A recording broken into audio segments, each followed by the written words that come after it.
How could she leave her bed and board and elope with Gypsy Davy?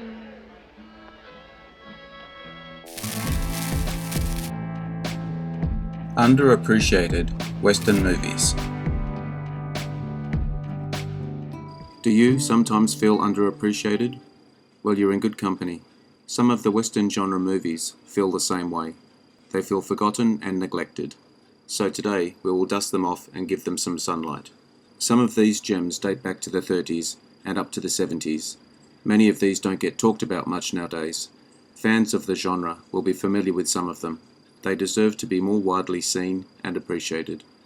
If you enjoy this video, hit the notification button to get my new videos. If you want to check out my many other videos, head over to my channel. The link is in the description. Let's get into it.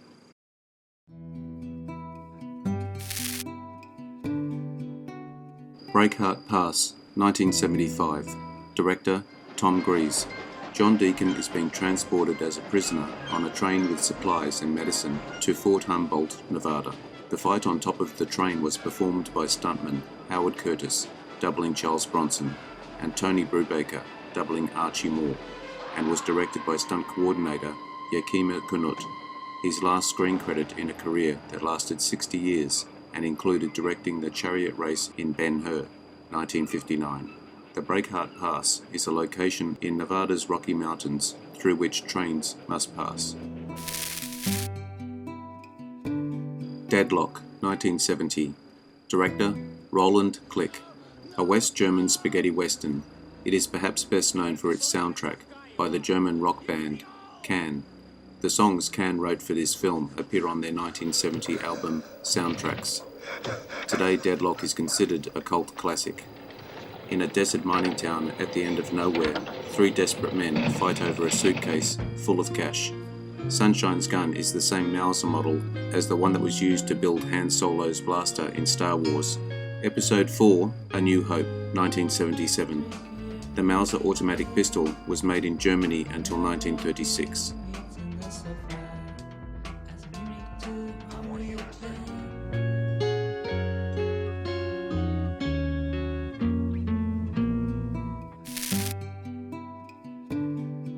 The Hired Hand, 1971.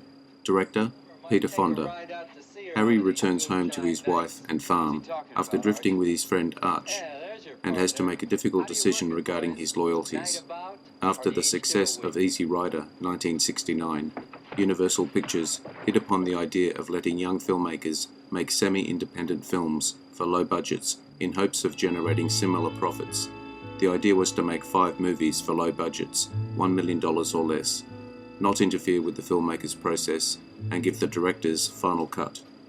The other movies were The Last Movie, 1971, Taking Off, 1971, Silent Running, 1972, American Graffiti, 1973.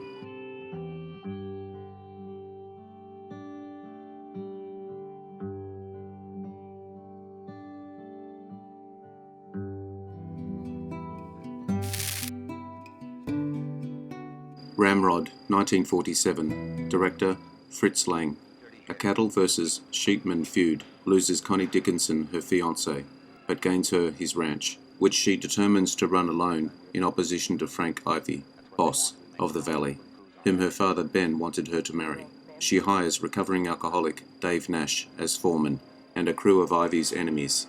Ivy fights back with violence and destruction, but Dave is determined to counter him legally, a feeling not shared by his associates.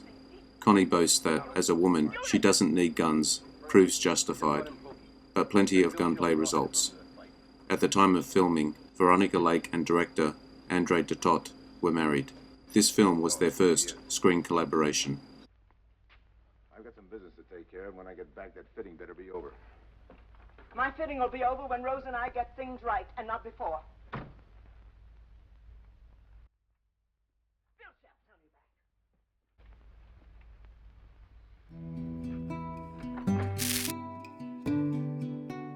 Rancho Notorious, 1952. Director, Fritz Lang.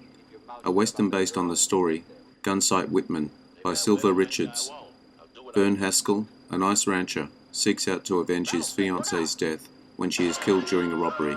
His revenge leads him to Chuckaluck, Alter Keen's ranch, set up to hide criminals, and he finds more than he bargains for. Director Fritz Lang had originally planned to call this film Chuckaluck. However, studio head Howard Hughes insisted its name to be changed to Rancho Notorious. And when Lang asked why, he was told it was because non-Americans, Europeans, wouldn't understand what Chuckaluck, a gambling game commonly played in saloons in the Southwest, meant. Lang replied, "Well, it's a good thing that they'll all know what Rancho Notorious, which has nothing to do with anything in the film, means." I once saw 3 men fight a gun battle over you. You did? All 3 of them were killed. Abilene, wasn't it? Yes. And I was in Hayes City. Union Pacific, 1939. Director Cecil B. DeMille. One of the last bills signed by President Lincoln authorizes pushing the Union Pacific Railroad across the wilderness to California, but financial opportunist Asa Burroughs hopes to profit from obstructing it. Chief troubleshooter Jeff Butler has his hands full fighting Burroughs' agent, gambler Sid Campo. Campo's partner, Dick Allen, is Jeff's war buddy and rival suitor for engineer's daughter, Molly Monahan. Who will survive the effort to push the railroad through at any cost? According to a news item in The Hollywood Reporter, Cecil B. DeMille directed much of the film from a stretcher because of an operation he had months earlier. However, studio records indicate DeMille collapsed from the strain of directing 3 units simultaneously and used a stretcher for about 2 weeks.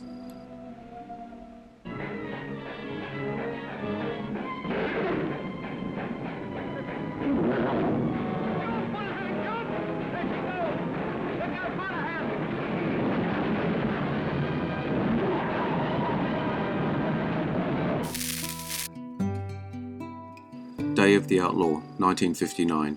Director Andre Detot. Blaise Starrett is a rancher at odds with homesteaders when outlaws hold up the small town. The outlaws are held in check only by their notorious leader, but he is diagnosed with a fatal wound, and the town is a powder keg waiting to blow. Andre Detot also had to fight off producers to shoot the movie in black and white. It was a story of tension and fear, survival in a prison of snow. Had I shot it in colour, the green pine trees covered with snow, the soft glow of candles, the dancing tongues of flames in the fireplaces would have radiated warmth and safety and the joy of peace on earth, a Merry Christmas card from fairy tale land.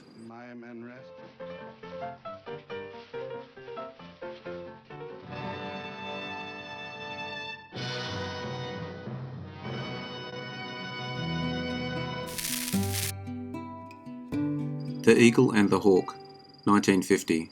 Director Lewis R. Foster. 1863. Texas Ranger Todd Croydon and Union spy Whitney Randolph cross into Mexico to investigate a growing struggle for power between the French-supported Maximilian and the native-born Benito Juarez. In Mexico, they meet General Leguras, who is loyal to Juarez, and the beautiful Madeline, daughter of, or wife to the powerful and manipulative Basil Danziger. Croydon falls for Madeline, but soon runs afoul of Danziger, who condemns him to be pulled apart between 2 horses.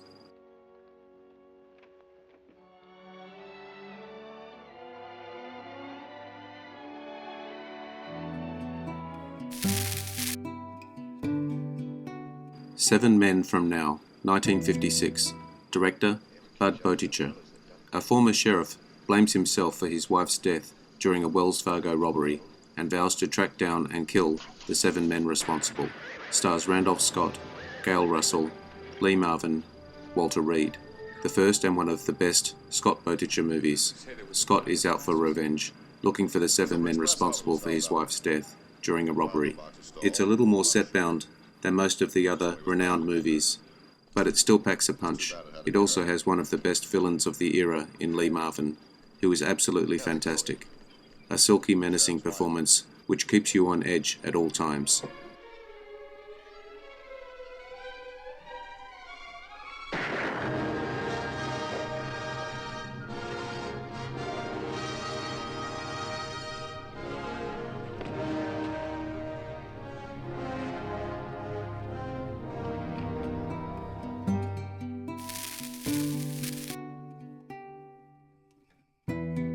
Station West, 1948.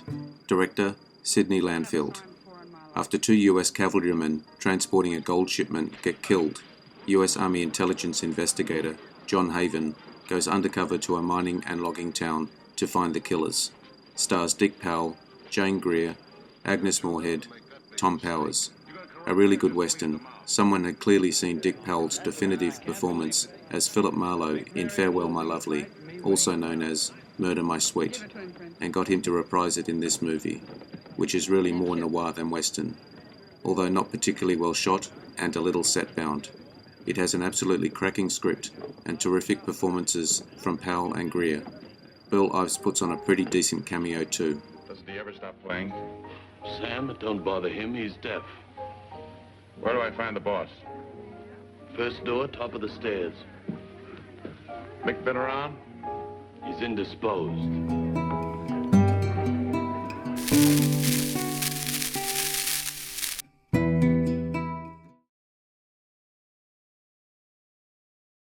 If you want to see all my new videos as they come up, subscribe and hit the notification bell. Catch all my other videos by looking at my channel. The link is in the description. Leave me your comments.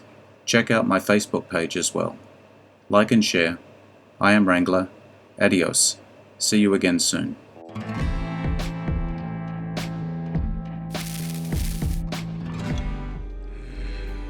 Interesting facts about famous people.